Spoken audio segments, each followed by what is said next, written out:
प्रारंभिक पहला दिन है 25 तारीख।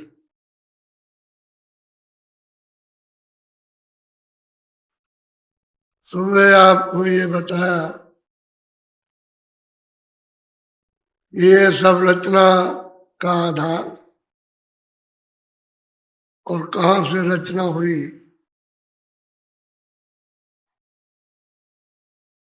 और इसका कौन मालिक है, इन सब जीवात्माओं का, रूहों का, तो उसका आपको एक संकेत दिया। ये सब आधार सतलोक, जितने भी सब सत्पुरुष का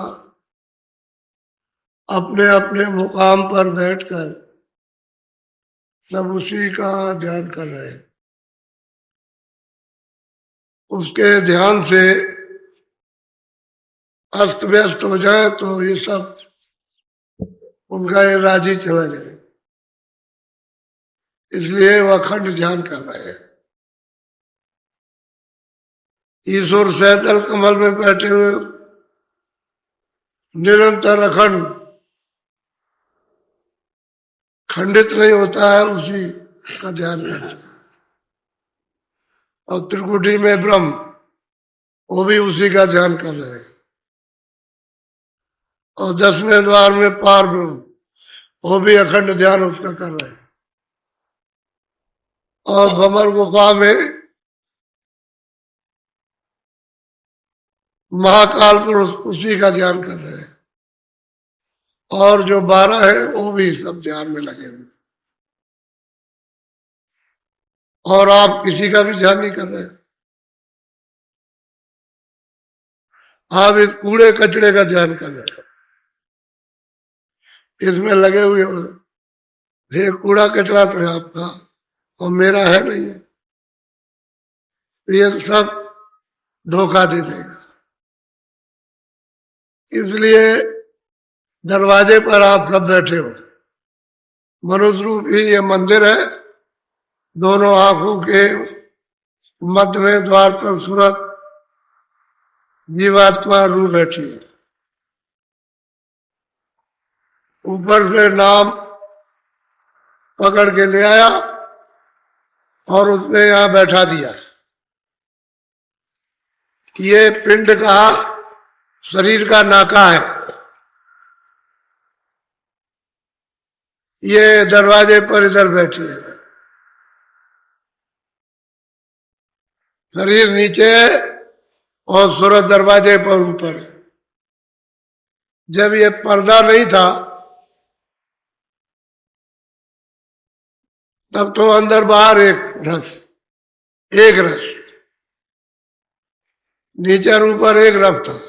लेकिन जब पर्दा पड़ गया तो सूरत ऊपर हो गई, पर्दा नीचे, और आप पर्दे के नीचे हो गए।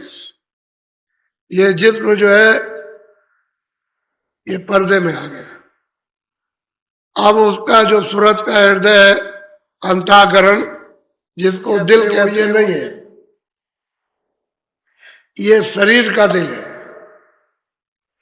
और ये जो हृदय है, अंतःकरण, ये सूरत का है। यहां बैठी हुई है, तो नाम ले आया था, उसको यहां बैठा दिया। और जब तक कोई गंदगी नहीं थी तब तक वो नाम पकड़े हुए था। सूरत इसको पकड़े थी नाम को, और जैसे ही गंदगी जमा हुई बस वो बीच में वो पर्दा पड़ता चला गया, तो अपने कान और आंख बंद हो गया, बस वो नाम छूट गया। पर्दे की वजह से, जैसे आवाज साफ आ रही, दरवाजा लगा दो तो दरवाजे के पर्दे की वजह से आवाज नहीं जा रही, कम जा रही है। और बिल्कुल बंद कर दो, कहीं भी सुराग ना हो तो आवाज नहीं जाएगी। तो यही कर्मों का हाल है कि बिल्कुल एकदम से बंद कर दिया तो आवाज तो पर्दों में होके छन के आ रही है, लेकिन सूरत को उसका आधार नहीं रहा। भाई इतना अंतर हो गया। जब आधार नहीं रहेगा तो न वो सुन पाएगी न पकड़ पाएगी। न वो देख पाएगी, न अपनी दृष्टि समझ पाएगी। वही ये हो गया। तो मनुष्य मंदिर है और इसमें सूरत बैठी, सबने यही आकर के बताया ये बैठी हुई है। और आप लोग न जानने के कारण कोई कहता है कि यहाँ है, कोई कहता है यहाँ है, कोई कहता है मुंह में बैठी है, कोई कहता है इधर बैठी है, कोई कहता है नाभि में बैठी है। शरीर में सूरत कहीं नहीं। अब वो यहाँ बैठी है, इसके चारों तरफ मन बुद्धि चित्त और अहंकार, ये चारों तरफ घेर के बैठे। जब ये नीचे उतरेंगे इंद्रियों के घाट पर, तो उसकी सूरत की धार को लेकर नीचे आएंगे, फिर चढ़ जाएंगे। वह ये है, ये भी यही बैठे हुए, कहीं निकल के चली न जाए। तो ये है आपके साथ में। तो मन की मदद ले लो घाट के ऊपर में, तो सूरज जल्दी उसको अब आधार मिल जाए। नाम नाम कहते हैं शब्द, नाम कहते हैं आवाज, नाम कहते हैं बाजा, नाम है देववाणी, आकाशवाणी, नाम कहते हैं कलमा और आयते।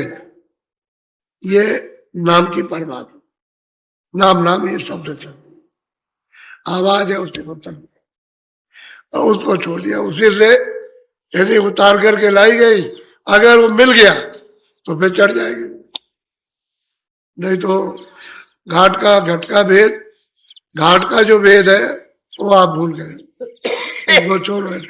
इसलिए घाट से जो दिखाई देना शुरू होता है वो आपको मालूम। अब महात्मा की तो जरूरत है। तो आज सुबह आपको बताया था इन सब रचनाओं का आधार जो है वो सतलोक में विराजमान है, और अपनी स्थान को, अपनी जगह को छोड़ते नहीं वही रहते हैं। और उनका वो देश कितना बड़ा है, ये सब इकट्ठे कर लिए जाए। ये सब संसार, स्वर्ग, वैकुंठ और ईश्वर का लोक और ब्रह्म का लोक और पार ब्रह्म का सब इकट्ठे कर दिए जाए तो लोटा भर भी नहीं होगा, एक लोटे के बराबर भी नहीं, और उसमें डाल दिया जाए। तो आप ये बुद्धि से अनुमान करो कि वो कितना बड़ा होगा। अपार अपार सागर है, अपार देश है, ये कुछ नहीं है। सब नदियां, बहुत पानी बरसता है, बहुत बाढ़ आती है, सारे विश्व में नदियां उबलती है, लेकिन जब समुद्र में पहुंच जाती कुछ नहीं। समुद्र वहां कुछ नहीं। ऐसे ही सतदेश है, सतलोक है। और ये तो यहाँ कुछ भी रचना नहीं, यहाँ कुछ भी रचना नहीं है, यानी यहाँ कुछ भी सुंदरता नहीं। जो वहां सुंदरता और रचना, जो वहां आनंद है, जो शक्ति है, इसी सूरत का जो मनुष्य रूपी मंदिर में बैठी है, जिसको जीव और रूह कहते हैं, सोल कहते हैं, ये जब वहां पहुंच जाए तो इसमें कितना प्रकाश होता है, ईश्वर से 16 गुना ज्यादा। ये ऊपर जब चढ़ती है तो बहुत ज्यादा, और सतलोक में पहुंच जाए तो फिर उसकी सीमा ही नहीं। ये कितना इतना प्रकाश, यही सूरत। और वो वहां से आई है, तो मतलब यह है कि अपनी धार को कम करते करते करते करते और वह छोटी कण रूप में अब उसका अस्तित्व खत्म। आंखों के पीछे बैठी है, लेकिन अब न जानने के कारण क्या करें। अब जब महात्मा मिल जाए तो फिर मतलब ये जाग जाए, फिर अपनी चीज ले आए और उसको प्राप्त कर ले। तो ये आपको बताया था कि सबका आधार सत्पुरुष है और सत्यलोक में रहते, उन्हीं से ये सब विस्तार तारक, और सब जीवात्माएं सत्यलोक से आए। पहले ग्रंथों में जब छुपा लिया तब तो ये नहीं था, क्योंकि छुपा के रखा। पहले तो सब सुख देकर बुला दिया, हर तरह का सुख आपको मिला, इतना सुख दिया गया यहाँ बुलाने के लिए, बताने के लिए इतना सुख दिया है, हीरे जवाहरात शरीर से, सब चीजों से, तो आप बिल्कुल धीरे धीरे भूल गए। और सब सुख देने के बाद अब आप मतलब रो रहे कि हमको ये सब कुछ इसी के लिए रो, पहले दिया उसको छोड़ दिया आपने, इसमें भूल गए, अब ये भी चला गया आपके हाथ से, तो आप इसके लिए भी रो रहे हो कि मिल जाए, ये मिल जाए, वो मिल जाए, वो मिल जाए, ये बात। तो आप फंस यहाँ पर, उधर से लाए पहचान। अब महापुरुषों की जरूरत है। तो पहले युगों में जो किताबें बनी थी, जो योगियों ने बनाई, तत्वदर्शियों ने, ज्ञानियों ने बनाई, वो नीचे दर्जे की थी। कोई पहले स्थान के नीचे की, कोई और भी नीचे की, कोई पहले स्थान की, कोई गिने के नहीं, यानी दूसरे स्थान के नीचे, और कोई इक्का दुक्का, कोई दूसरे स्थान, तीसरा स्थान का पता ही नहीं, कुछ नहीं मालूम। असल में बात तो उन किताबों में ये राज नहीं मिलेगा, लेकिन 700 वर्ष के अंदर जो महापुरुष आए वहां से, सतदेव से सब मिले, इन किताबों का सब और किताबों के परे वो सब आपको मिलेगा। और उसी में लिखा है नयति और कुछ है, तो और कितना है वो सब मिलेगा। जो महापुरुष 700 वर्ष के अंदर जो महात्मा है सत्यदेव से और जीवों को यह जगा के ले गए, वो भी उनका साधन भी मिलेगा, और जो साधक है उनका भी साधन मिलेगा, जो प्राप्त किया वो भी वो बताएंगे कि हमको इन्होंने प्राप्त करा, इन्होंने प्राप्त करा, और सब बताएंगे नीचे से ऊपर, और ऊपर से नीचे, नकारेंगे किसी को नहीं, सबको बताएंगे। तुम यहाँ हो इसको बताएंगे, तुम स्वर्ग में हो स्वर्ग को बताएंगे, बैकुंठ में बैकुंठ को, नरकों में तो नरकों को बताएंगे, चार खानों में तो ज्यों का त्यों बताएंगे। सब देखते जाते हैं और देखते आते हैं, उनके आंख के सामने कुछ छुपता नहीं, सब देखते। इसलिए उनका प्रमाण आप मानते हो, उसी में तो आपको धोखा हो गया, उसी में धोखा हो गया। 80,000 कर्मकांड बना दिए विधान में, 16,000 उपासना कांड और 4,000 ज्ञान। तो जंगल जैसी बूटी अपनी रख दी, तो आपको मिलेगी नहीं। भाई इसी में फंसे रहो, ये करो वो करो, इसी में फंसे और आपको कुछ नहीं मिला, अंधे के अंधे रह गए। जो उपदेश हुआ अंधों का, और जिन्होंने सुना वो अंधे, तो क्या जाए, पता क्या चले। इसलिए बहुत समझदारी से अब महापुरुषों की इतनी जरूरत है, इतनी आवश्यकता है जितनी बच्चे को माँ की नहीं। जरूरत है लेकिन बहुत कम, क्योंकि बच्चा जरा सा बड़ा हुआ तो बस माँ से अलग हो जाता। बस जब तक खेलता कूदता नहीं है तभी तक उसको जरूरत, जो खेलना कूदना शुरू किया तो अलग होने लगा। लेकिन सुरतों को महापुरुषों की इतनी जरूरत आवश्यकता है कि जब तक घर में न पहुंच जाए तब तक इनकी सभा, जब घर में पहुंच जाए तो पूरे होंगे, नहीं तो अधूरे। यह है, अब महापुरुषों की खोज करनी चाहिए।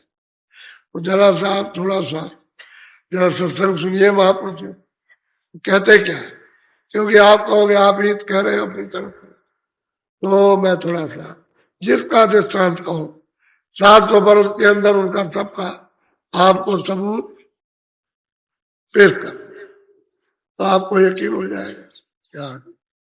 और उन्होंने जिसकी जो गति है सब वर्णन की, जो भी जिसकी गति है सबको बताया कि यहाँ तक पहुंचा, इसके आगे नहीं ये जानता है न पहुंचा, यही तक पहुंचा, ये से लौटेगा, और क्या चाहिए आप।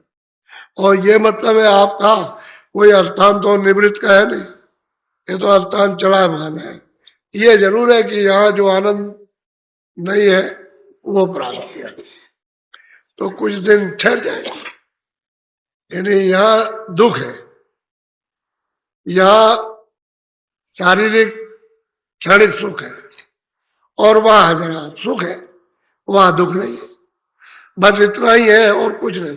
लेकिन टिकाव तो वो भी है कि भाई चलो भाई 500-1000 बरस रहे और फिर नीचे आ गए, तो महात्मा बताएगा यहाँ रुकने की जगह फिर वापस आ जाओ। तो इसी चक्कर में फंसोगे जिसमें आज फंस गए, जन्मोगे और मरोगे और कर्म करोगे, 4 खानों में जाओगे और फिर 84 लक्षों नरकों में जाओगे, तो फिर छुटकारा नहीं होगा, मनुष्य शरीर में मिलेगा।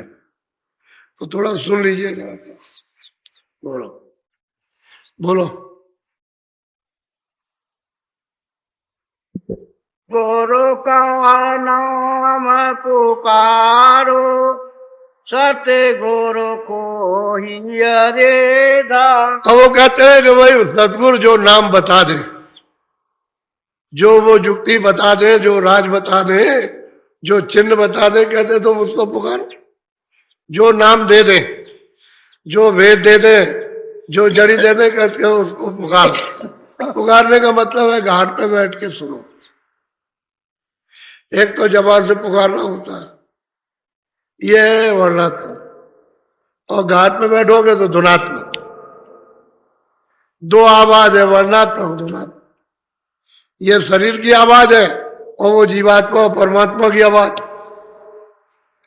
तो धुनात्मक आवाज जो सूरत से, जो जीवात्मा चेतन, उससे उसकी आवाज सुनोगे, और ये आवाज है शरीर से, ये सुनोगे और इसी से बोलोगे, और वो आवाज इससे नहीं बोली जाती, वो धुनात्मक। तो कहते हैं कि भाई सतगुरु जो नाम भेद जो दे दे, उसकी थोड़ा सा पुकार करो। क्या करो कि दया करो, कृपा करो कि घाट पर हम सुन ले, नाम को पकड़ ले, नाम से जुड़ ले। तो सतगुरु नाम पुकारो, और जो नाम दे दे सतगुरु को हृदय धारो। कहते उसको अपने हृदय में बदलाना किया, इधर नहीं। ये स्थान है मन का। एक पिंडी मन है और एक अंडी मन है, तो अंडी मन यहां बैठा हूं दरवाजे पे। तो कहते हैं ये नहीं, यहां सतगुरु को हृदय धारो, ये यहां धारण करो। तो किससे धारण करोगे? दृष्टि से। किस चीज से बैठाओगे?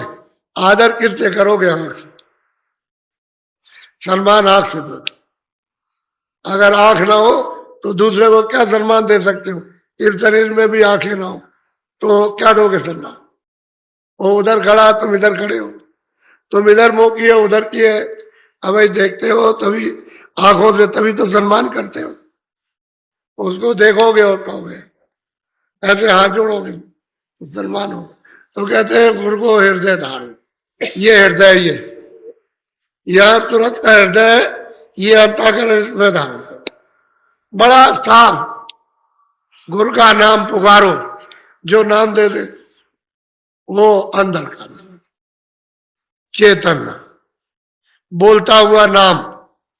वो नहीं जो बोले नहीं, वो नहीं, वो मोह वाला नाम नहीं, सूरत वाला नाम, उसको हृदय नाम बोलो। सतगुरु का करो भरोसा, फिर करो न कुछ अफसोस। कहते हैं भाई उसका भरोसा करो, सतगुरु का। जो अपने देश से, अपने घर से, जो सदेश से आए, उनका भरोसा करो कि हमारा काम इनसे हो जाएगा। हमको तो ये करना, जो एक कहे उसको कर। तो एक क्या कहेंगे भाई, सुबह था आधा घंटा, 15 मिनट, 20 मिनट, जितना समय तुमको और शरीर के काम से मिल जाए उसमें बैठ जाओ। बैठ के थोड़ा भजन कर लो, थोड़ा ध्यान कर लो, थोड़ा श्रवण कर लो। तो कहते हैं भरोसा करो तो घाट खुल जाए, और विश्वास नहीं करोगे तो घाट नहीं खुले। विश्वास से घाट खुलता है। दरवाजे पे बैठो और पुकार करो कि दया करो, दया करो, तो घाट खुल जाए, तो आंख खुल जाए। आंख खुलेगी जब तीसरी आंख, तीसरा नेत्र, तो उजाला हो जाएगा, अंधेरा चला जाए। उसका मतलब पर्दा हट जाए, गंदगी साफ हो जाएगी। जब गंदगी साफ होगी तभी उजाला हो जाएगा, और गंदगी रहेगी तो ये गंदगी है, जब बादल आ जाते हैं तो गंदगी है। अब बादल आ गए तो सूरज नहीं दिखाई देता और ये चांद भी दिखाई नहीं देता, और बादल हट गए तो गंदगी हट गई तो सामने दिखाई देता। ऐसे ही सूरज के ऊपर में गंदगी जमा, उसको टाल टूट करके अंदर घाट पर बैठ करके और जरा सा टालो और मांगो दया, तो अंदर ही दोनों काम है, जड़ी बूटी भी लगेगी और सूरत और मन और बुद्धि और अंतःकरण भी साफ होगा। कहते हैं सदगुरु हृदयदास, कहते हैं करो भरोसा, विश्वास करो। भरोसा कहते हैं विश्वास, विश्वास कि जो ये बता रहे मुझको ले चले, मुझे बहुत सागर से पार करें, और जिस घर का ठिकाना दे रहे हैं वो पहुंचाएंगे। तो भरोसा करो। कहोगे नहीं हम आपका विश्वास नहीं करते, तो फिर ये किसका करोगे आप? जो जानता है उसका विश्वास नहीं तो पहुंचाएगा कौन? ये तो मृत लोग उसका नियम बना है, उसने आपको ऊपर बोझा लाद करके बहका दिया, अब तुम उसके बोझे से दब गए और रो रहे चिल्ला रहे हो, तो इसको हटाएगा कौन? उसका भरोसा तो करना ही पड़ेगा। तो गुरु का करो भरोसा, भरोसा करो। जो जगाने चिताने और जो वापस ले जाने के लिए आया, थोड़ा भरोसा करने। फिर ये बड़ी बात यह कि प्रेम कर लो। जब प्रेम करने लगो विश्वास हो जाए, और जब तक प्रेम नहीं करते तो प्रेम पहले बाहर से शारीरिक अंदर धसा देगा, तो फिर सूरत का प्यार हो जाएगा, क्योंकि सूरत का प्यार नाम के साथ, शब्द के साथ, उसी का ये तत्व है। तो जब आप पहले से बाहर से विश्वास नहीं करोगे, घाट नहीं बताएगा, और घाट नहीं बताएगा तो नाम नहीं पाओगे, नाम नहीं पाओगे तो मतलब उसको अपने जो सूरत उसका तत्व उसमें मिलेगी नहीं। तो गुरु का करो भरोसा, विश्वास करो। बोलो तू कारे हो न चरण न हो से, सतगुरु से मत कर रोस। कहते हैं भाई चरणों में होश कर, चरण कमल पकड़ ले। एक बाहर के शरीर के चरण कमल ये कहे जाते हैं, लेकिन शारीरिक, और वो है सूरत के चरण। कहते हैं कि इनसे तो तू अपना मन और तन साफ कर ले, और उनसे अंतःकरण और सूरत को साफ कर, उन चरण कमलों से, तो दोनों काम तेरे बन जाएंगे। और बाहर नहीं मिलेंगे तो अंदर कौन ले जाएगा? अगर बाहर मिलेंगे नहीं तो वही तो अंदर का रास्ता जानते हैं, वही तो दर्शाएंगे, दरवाजे पे बैठ करके वही तो पता ठिकाना बताएंगे, और वही सूरत उस शब्द से जोड़ेंगे, तो मिलना तो चाहिए। तो कहते हैं तो उनसे रोज क्यों करते? रोज करते, ऐसा वैसा वैसा, ये रोज अब विश्वास नहीं करते, प्रेम नहीं करते, रोज रोज कहते हैं। जैसे बच्चा मां से जिद करे, ऐसे ही उससे जिद करते हैं आप। अरे गुस्सा होते हैं, नाराज, कहते हैं तू नाराज मत हो, अगर नाराज होगा तो तेरा नुकसान नहीं। अरे तू उनसे प्रेम कर ले, और ये मांग कि जो कुछ भी हमारे पाप में है उसको आप क्षमा कर दे या धो दे या साफ कर दे, हमको निर्मल साफ करने में लेके हम आपके तो तन मन, ये दो चीजें मन और तन, इस गंदगी को साफ करने के लिए दे देना चाहिए। जब सफाई हो जाएगी तो आपको वापस कर देंगे, वापस कर देंगे। देखो मेरा मन है, मेरा तन, अब इससे ये अच्छा अच्छा काम करना, काम करो, खेती का, दुकान का, दफ्तर का, बच्चों की सेवा करो, आएगा कि लेकिन ऐसे करना, और उसके बाद भजन करना सूरत और नाम के साथ। तो ये उनका तन और मन होगा। तन कहते हैं शरीर, यानी मतलब इंद्रियों को कहते हैं। आंख है, कान है, ये मुंह है, ये सब इंद्रिया जो है, ये दसों, ये इसी को तन कहते हैं। लेकिन वो एक शब्द है, और इंद्रिया जो है वो 10, उसके 10 शब्द है, 10 इंद्रिया, तो 10 शब्द हो गए उसके। इसलिए तन और मन ये उनको दे देना चाहिए बैठ में, कि आप जैसे भी चाहो घिस के, कूट के, और जैसे भी हो डांट के, भटकार के इसको साफ कर दीजिए, और सूरत को दरवाजे में बैठा कर और दया कर दीजिए, कृपा। तो कहते हैं रोष मत कर, गुस्सा मत, नाराज मत हो, बहुत नाराज हो जाते, बहुत ज्यादा नाराज हो जाते। तो महात्माओं ने ये सब परख की है, तब आपको ये समझा रहे हैं कि भाई तू उनसे रोष मत कर, नाराज मत हो, उनको थोड़ा खुश कर, तो तुझसे खुश हो जाए, प्रसन्न हो जाए और तेरी गलती माफ कर दे। क्योंकि उनके पास तो सब तरह की क्षमता है, सर्वशक्ति है, लेकिन तू साफ नहीं करने देता, क्योंकि तन मन तूने भेंट नहीं किया। ऊपर से कहता है कि हमने आपको सब दे दिया, सच्ची बात है कुछ नहीं देते, अंश रूप में भी नहीं देते, सब उसको लिए रहते और संसार में दिए रहते। इसलिए तुम्हारा काम घाट पर सूरत का नहीं होता है। अगर तुम दे दो उनको तन मन, तो फिर देर नहीं लगती हिसाब करने, फिर नहीं देर लगेगी, फिर तो घाट पर बैठ करके अपना काम कर लोगे। और जब अपना कर लोगे तो प्रोढ़ मजबूत हो जाओगे, फिर तो कोई बहका नहीं सकता। तुम्हारे विश्वास को, प्रेम को, प्रीत को, आस को, इसको कोई तोड़ नहीं सकता, जुदा नहीं कर सकता। फिर तो मतलब है अलग क्या जुड़ जाए। बोलो बोलो। सत्य गुरु गति अब सोने मोह से कही जात नरांच। अब वो महापुरुष कहते हैं कि सतगुरु की गत मत, जो उनका रास्ता है और जो स्थान है, उसकी मुझसे कहो सुन, उनकी मुख से कही नहीं जाती। ये अर्वचनीय है। कहते हैं जो उनके पास है, सर्वशक्ति है जहाँ के, वो गतमत और शक्ति वो मुंह से नहीं कही जाती है। वो तो सूरज जब पहचानती है तो उसी का स्वयं बोध करती है, मुंह से नहीं कहा जाए, क्योंकि वो गतमत, उनका देश धाम, वो चीजें है ही नहीं। तो आप उनके बारे में क्या कह सकते हैं, कुछ बोलो। सादारस तो ही पिलावे जमपुर से फिर बचा। महापुरुष कहते हैं कह रहे जीवो, आए मनुष्यों, तुमको शब्दारस यानी शब्द के अंदर जो अमृत है वो पिलाते, शब्द का रस।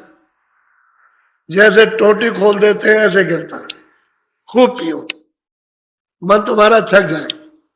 कहते हैं शब्दारस तो पिलावे, और जमपुर जो जाने का रास्ता खुला हुआ, उससे तुझको बचा लेते। जमपुरी 84 नहीं है, जमपुरी 4 खाने नहीं, वो जमपुरी अलग है। वो तो जमपुरी इतनी खतरनाक और भयानक है कि जब साधक ऊपर खड़े होकर के जब देखते हैं कि भाई हमने सुना था कि जमपुरी, और उसको देखते हैं तो रोंगटे कांपते हैं, ऐसी खतरनाक जमपुरी है। जितना आपका ये सारा संसार, वहां एक एक तो बड़े बड़े खंभे हैं, और उसमें लगियों में, और उसमें नोके हैं बहुत तेज, उनमें ऐसे जैसे भाले लगे होते हैं देखे, और इस तरह से, और जल रहे, और उसको अगर पैमाइश कीजिए तो लाखों मीलों से ज्यादा लपटे जाती है। उसमें वो लगियों से दूर से वो ऐसे काले काले, भयंकर काले, जिनको देख करके तुरंत ये खून का पानी हो जाता है। वही तो आकर के सामने खड़े हो जाते हैं, वह जो आपने देखा बस ये खून का पानी हुआ, को चलो बस खींच लिया आप। जब खून का पानी हो जाता है तो आप टिक नहीं सकते, और फिर उसको काटिए तो देखिए उसमें खून नहीं, लेकिन वैसे एकाएक मार दीजिए तो शरीर से खून निकलेगा। जब वो खींचेंगे तो फिर खून नहीं रहे, खून का पानी हो जाएगा, क्योंकि वो शकल देखते ही फट जाता है। इतनी भयानक और डरावनी उनकी शकल होती है कि मैं खून का फट गया हूं। कहते हैं तुझको जमपुरी से बचाते, निकालते हैं वहां से, और शब्द का रस पिलाते। और जब टोटी का पिएगी रस, अमृत पिएगी, तो ऊपर में जैसे मूसलाधार वर्षा, ये तो वर्षा बादल आए बरस गया, बंद हो गया, और वहां वर्षा सदैव होती रहती है, एकता अमृत की। ये पानी नहीं है, ये जो आप पानी समझते हो कि वहां ये पानी बरसता होगा, अब यह है कि वो अमृत पहुंचता, अब उसको अमृत ही कहा जाता है, उसकी वर्षा होती है। तो कहते हैं शब्दा रस तो पिला में और जब पीने को मिल जाएगा दमपुरी से तो ही बचाओगे। ऐसे तो वहां भयंकर चिल्लाते हैं, उन्हीं लपटों में जलाए जाते हैं, चिल्लाते हैं, चीख मचती है। अब वो देख करके कह रहे हैं देख तुझे सब्दारत पिला देंगे, जमपुरी से तुझको बचा लेंगे, तू उनसे रोष मत कर, उनकी गतमत अगम है, कोई वर्णन नहीं कर सकता, मुंह से कहीं नहीं जा सकती है। आते हैं तुझको लेने के लिए और तू फिर बात नहीं करता, प्रेम नहीं करता। अब पता नहीं किस किस के साथ प्रेम, छाया के साथ प्रेम करता और छाया धोखा दे देती। ये तो धोखेबाज है छाया, ये तो माया की छाया है, ये किसी का न साथ दिया न देगी। सट से कहा फिर आप चिल्लाते रहो कि कहाँ चली गई, कहाँ चली गई।